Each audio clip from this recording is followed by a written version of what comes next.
There is exactly one person that Sunni Islam holds, without dispute, is alive right now, having been alive for roughly 2,000 years. 1. Not 4. You have almost certainly heard the number 4. 4 prophets still living, 2 of them in the heavens and 2 of them walking the earth, with the names given confidently and the sourcing given vaguely or not at all. That list is one of the most widely circulated claims in Islamic content anywhere. The narration it comes from is of unestablished authenticity, and the moment you take it away, what remains is not 4 confident answers.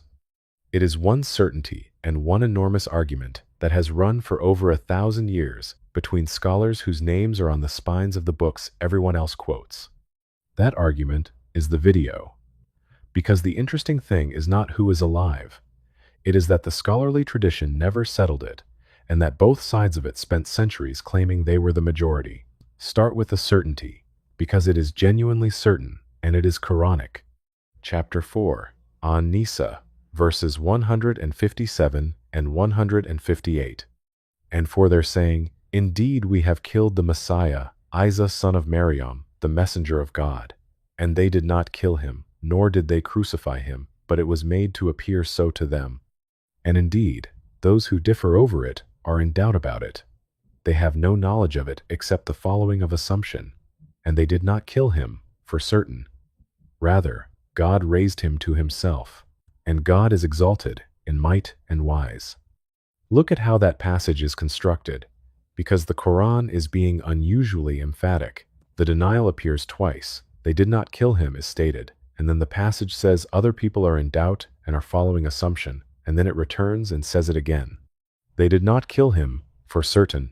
The Quran does not normally repeat a negation inside 4 lines. When it does, it is because the point being denied was a live and contested claim in the environment where the verse landed. And between the 2 denials, it says something about the people arguing over it. They are in doubt, and they follow assumption, and they have no knowledge of it.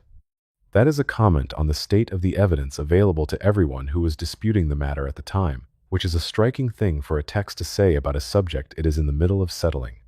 And then comes the positive statement, which is the one that matters for this video. Rather, God raised him to himself. The Arabic verb is rafa'a. It means to raise, to lift up, to elevate, and the passage places that lifting in direct contrast to being killed. The structure is not, he died and his soul ascended. The structure is, they did not kill him, they did not crucify him, he raised him.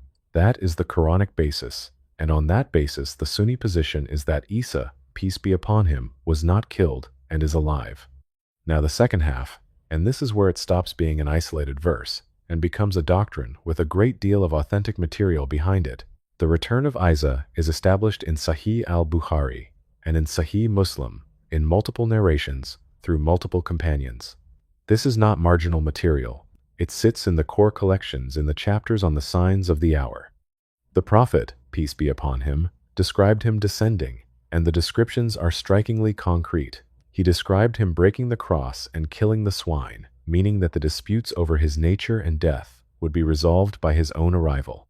He described him abolishing the jizya, because in the situation he descends into, there will be no one left outside the faith to levy it from. He described wealth becoming so abundant that nobody would accept it, and there is a narration in Sahih Muslim in which he descends at the white minaret in the eastern part of Damascus, placing his hands on the wings of 2 angels, and the account describes water falling from his head when he lowers it and drops like pearls when he raises it. That level of physical detail in a Sahih narration is what makes this a settled matter rather than an opinion. There is no Sunni school that disputes the return of Isa. This is the one item in this entire video with no argument attached to it. And notice something about how the Quran handles him elsewhere, because it reinforces the point. Chapter 43 describes him as a sign of the hour, and instructs that there be no doubt about it. Chapter 3 records God addressing him, and telling him that he will take him and raise him and purify him from those who disbelieved. The material is not thin, and it is not scattered. It is in the Quran, it is in both Sahihs, and it is doctrinally load-bearing in a way almost nothing else in this subject is. There is one honest note of nuance worth including even here. Scholars have discussed the precise meaning of the word tawafi in Chapter 3. which can carry the sense of taking in full or of causing to die, and there has been genuine discussion about how the sequence in that verse relates to the raising. But that is a discussion about the mechanics of a single word, conducted by people who all affirm the same conclusion. Nobody in that discussion is disputing that he was raised or that he returns. So that is the answer to the title, if you want the short version. One person, established by Quran and by Sahih narration, with no scholarly dispute in Sunni Islam across 14 centuries. And it is worth registering how unusual that is. Almost everything in this video has an argument attached to it. Almost everything in the surrounding subject area has an argument attached to it. This one does not, and the reason is simply that the evidence for it is of a different class entirely. A Quranic passage that states the matter twice, plus multiple narrations in both of the two most rigorously authenticated collections, transmitted through several companions. When the evidence is that strong, there is nothing for scholars to disagree about. The presence of an argument is usually a reliable signal about the state of the underlying material, and its absence is too. Everything after this point is contested, and I am going to spend the rest of this video showing you exactly how contested, because the disagreement is more instructive than any answer. Here is the claim everybody has actually heard. It is usually phrased as a narration, and it goes roughly like this. 4 prophets are alive. 2 of them are in the heavens, Idris and Isa, and 2 of them are on the earth, Khidr and Ilyas. It is neat and symmetrical, 2 above and 2 below, and it has the shape of something designed to be memorized.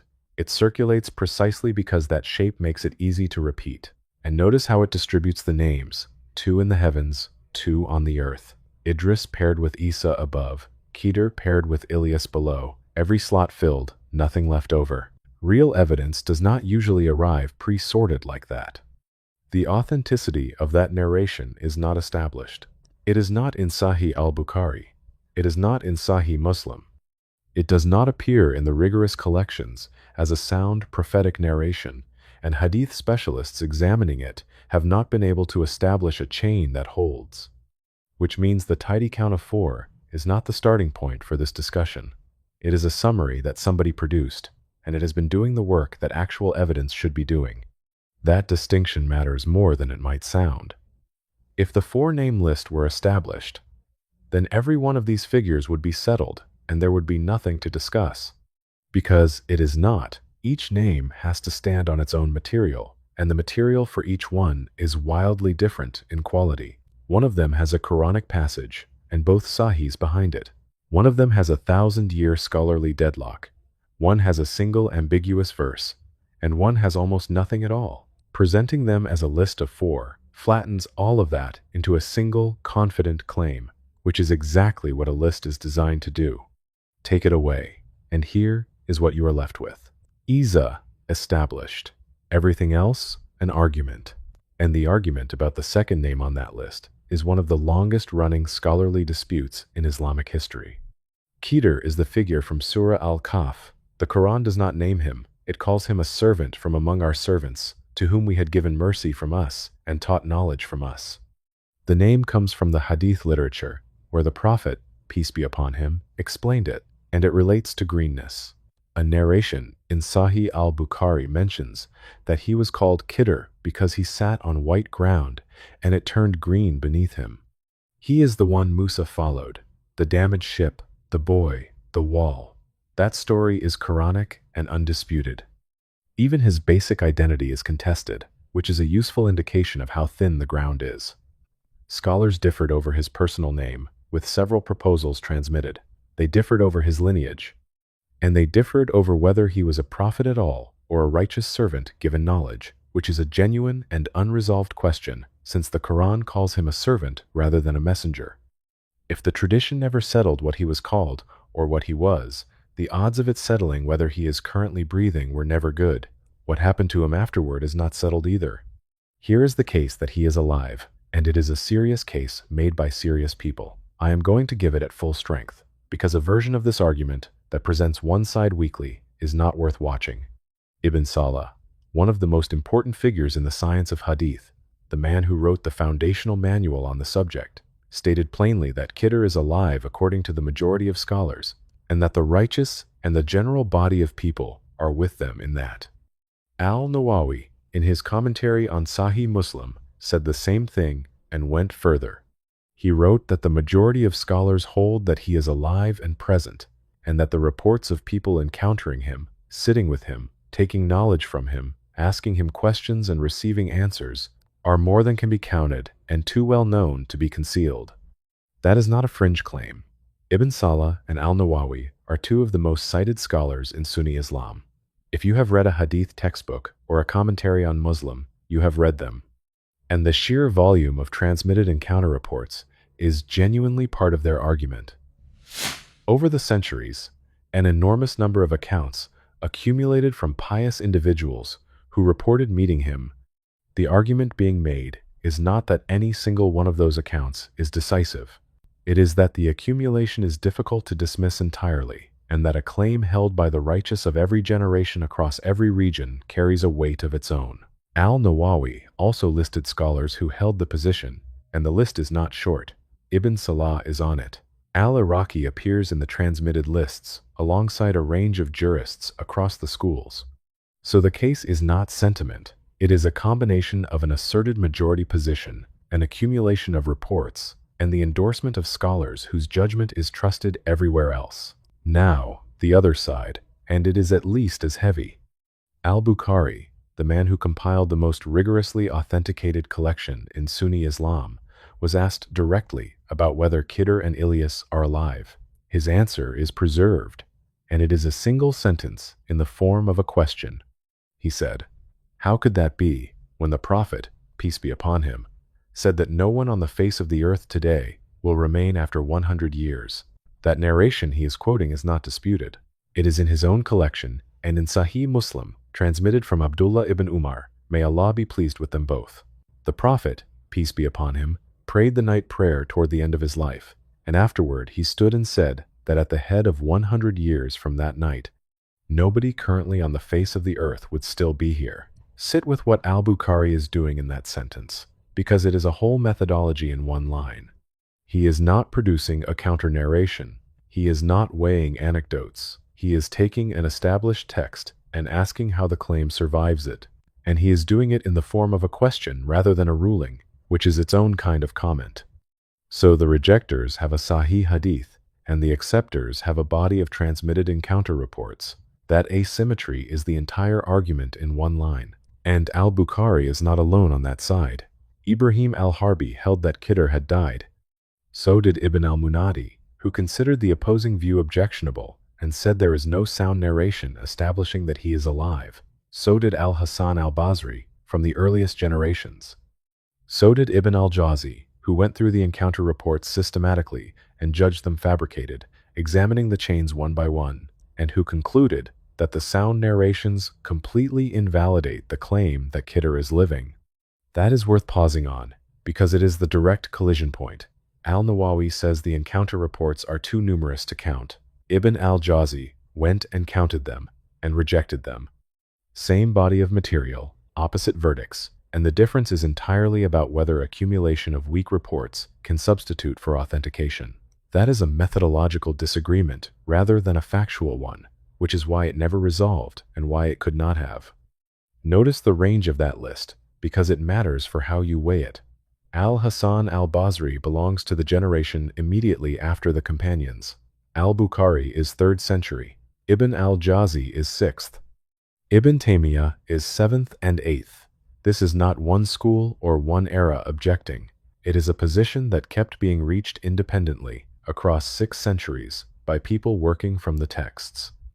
Ibn Taymiyyah made a different kind of argument, and it is worth hearing because it does not depend on chains at all. He reasoned that if Khidr had been alive during the lifetime of the Prophet, peace be upon him, he would have been obliged to come to him, to learn from him, and to support him, because the Prophet, peace be upon him, stated that even if Musa were alive, he would have no option but to follow him. The prophetic covenant applies to prophets. So either Khidr came, in which case where is the record of it, or he was not there to come. Al-Hafiz al-Iraqi and Ibn Hajar al-Asqalani after him both noted that there is no sound narration establishing that Khidr ever came to the Prophet, peace be upon him, at all. And the rejectors bring a verse as well, chapter 21, verse 34. And we did not grant to any human being before you immortality. The argument is that Khidr, being human, falls under the general wording. Now, the counter-arguments exist too, and I am giving them because leaving them out would be taking a side. On the 100 Years narration, those who hold Khidr is alive have argued that the wording refers to those present in that generation and addressed in that context, and that a figure from a much earlier era is not covered by it. They point to the phrasing of the narration itself, which speaks of this night of yours, as indicating a specific audience. On the immortality verse, they argue that nobody is claiming immortality. Khidr, on their view, will die eventually. Living an extraordinarily long time is not the same as never dying, and the verse addresses permanence.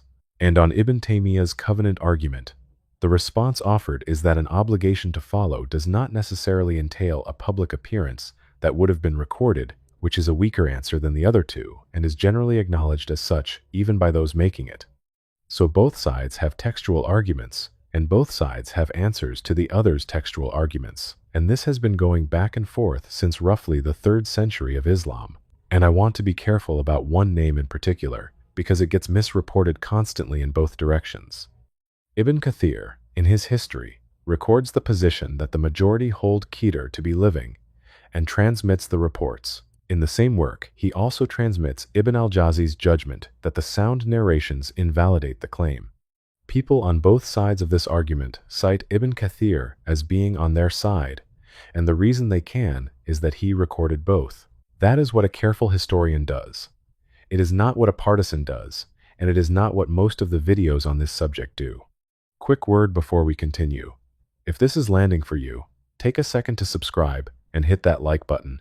It genuinely moves this channel forward more than you would think, and I want your answer in the comments on this one, and I would ask you to answer it honestly rather than defending a camp. When two groups of scholars of this caliber look at the same evidence for 1,000 years and never converge, what does that tell you about the question itself? Is it that one side is missing something, or is it that some questions were never meant to be closed? Tell me where you land. I read them all. Then stay with me, because there is a detail about how both sides describe their own position that tells you more about this whole subject than either of their arguments does. Back to the list. The third name on that list is Idris, and his case is different in kind from the other two. It rests on a single word in a single verse. Chapter 19, Maryam, verse 57. And we raised him to a high station, Rafanahu Makanan Aliyah. That is the entire Quranic basis for the claim that Idris is alive.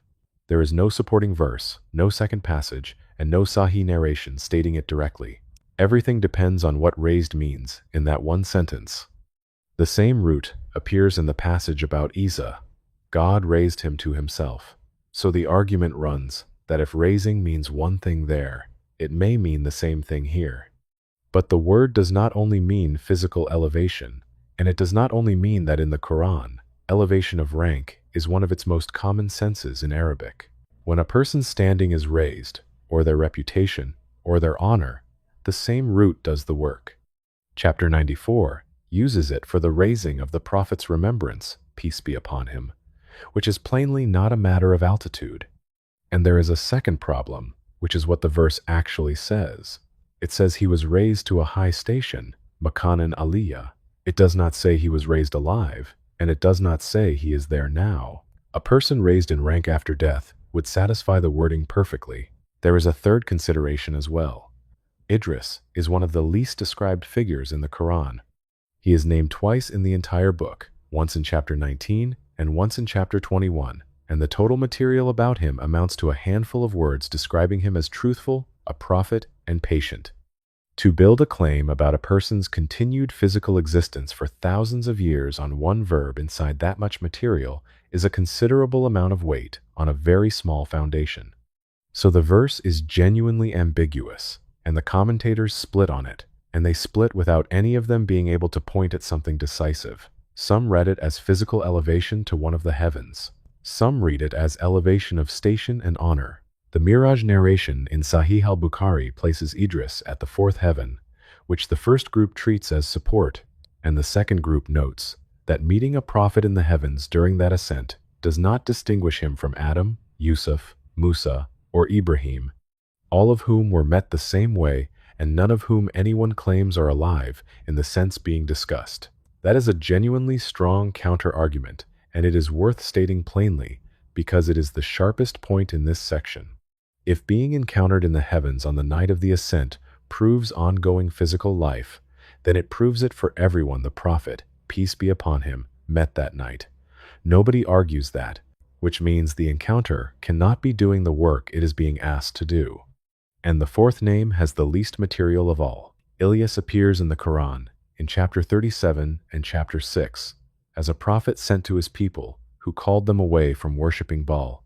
That is essentially the entire Quranic content about him.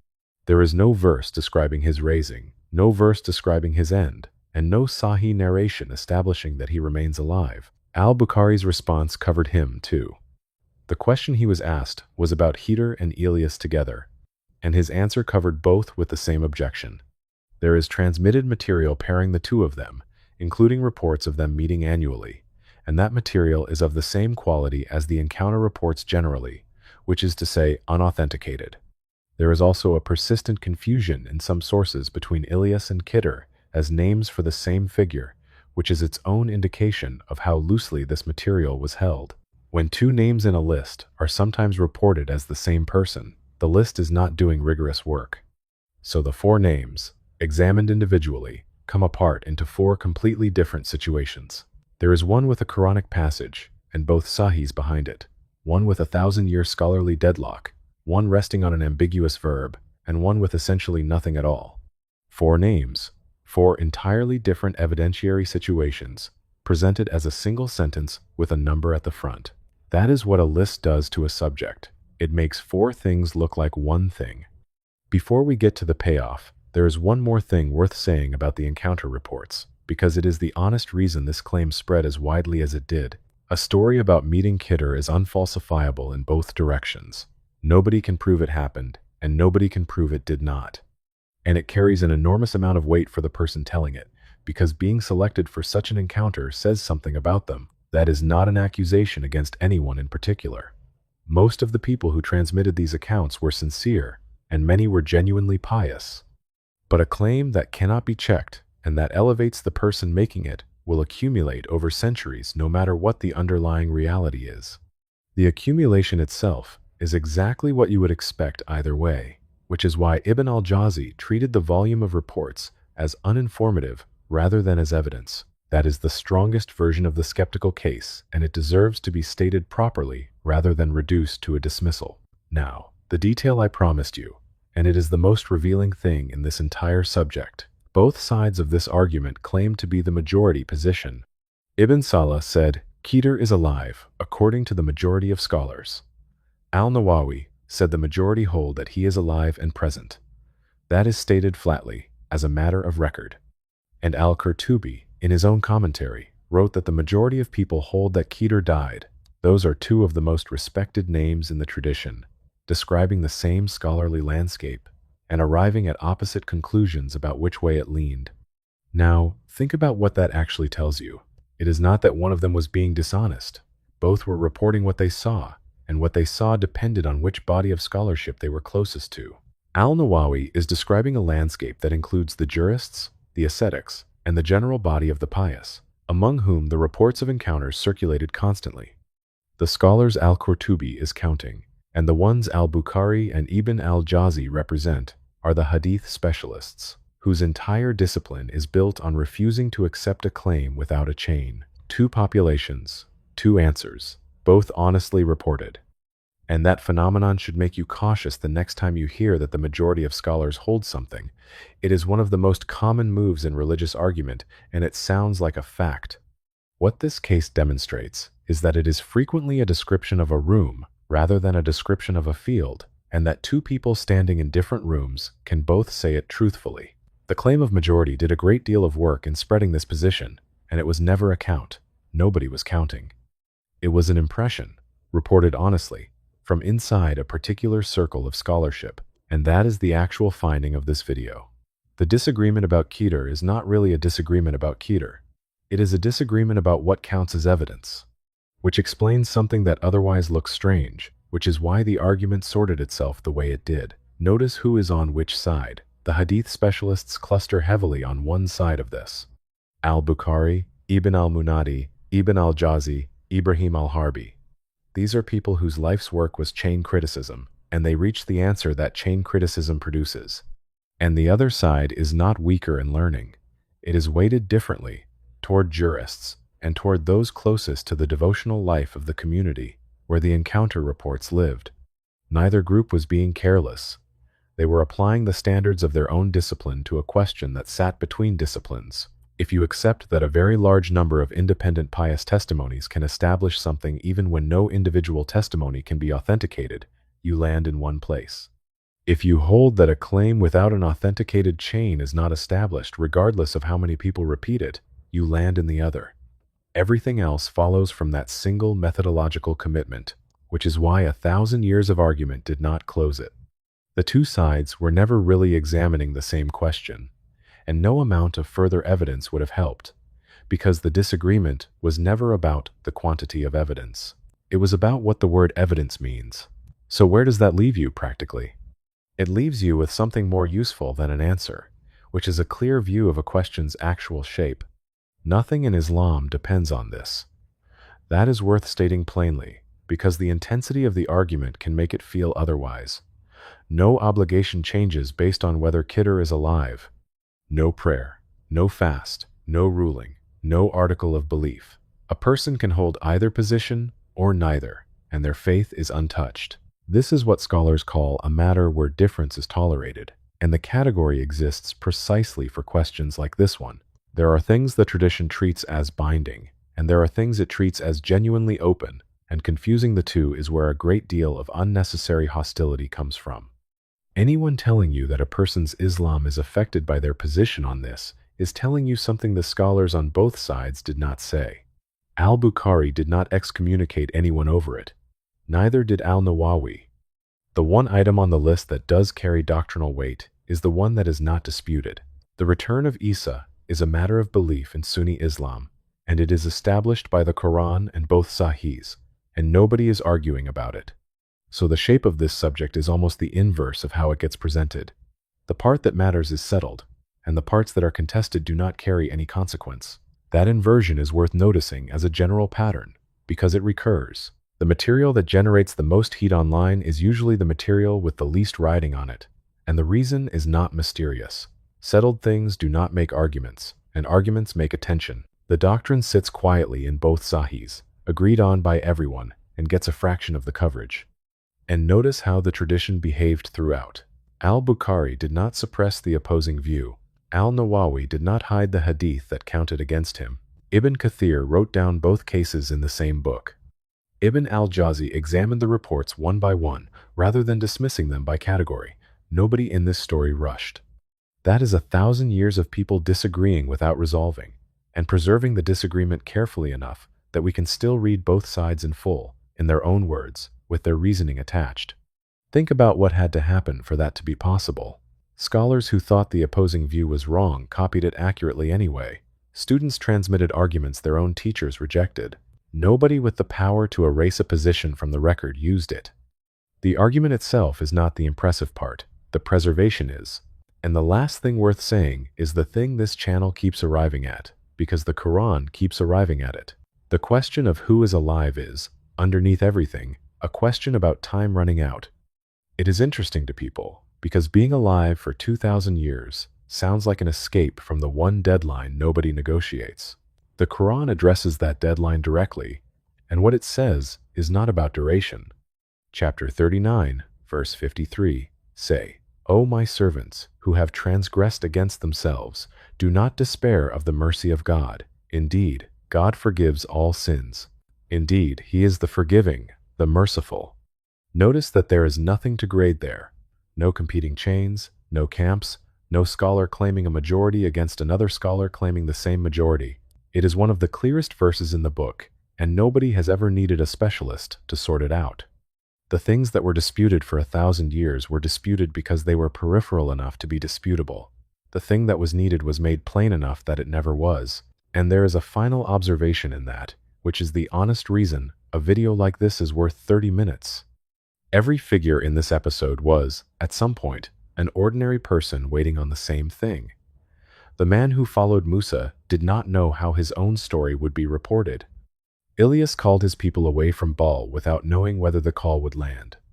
Neither of them was working with certainty about their own outcome. Whether or not any of them is breathing right now, none of them received a different deal on the thing that actually matters, and neither did you. One person, certainly. Everything else, an argument. And if you want the story of the man Musa followed, the damaged ship, the boy and the wall, and what the four narratives in Surah Al-Kahf are actually doing, that video is on this channel, and it is the natural next one to watch.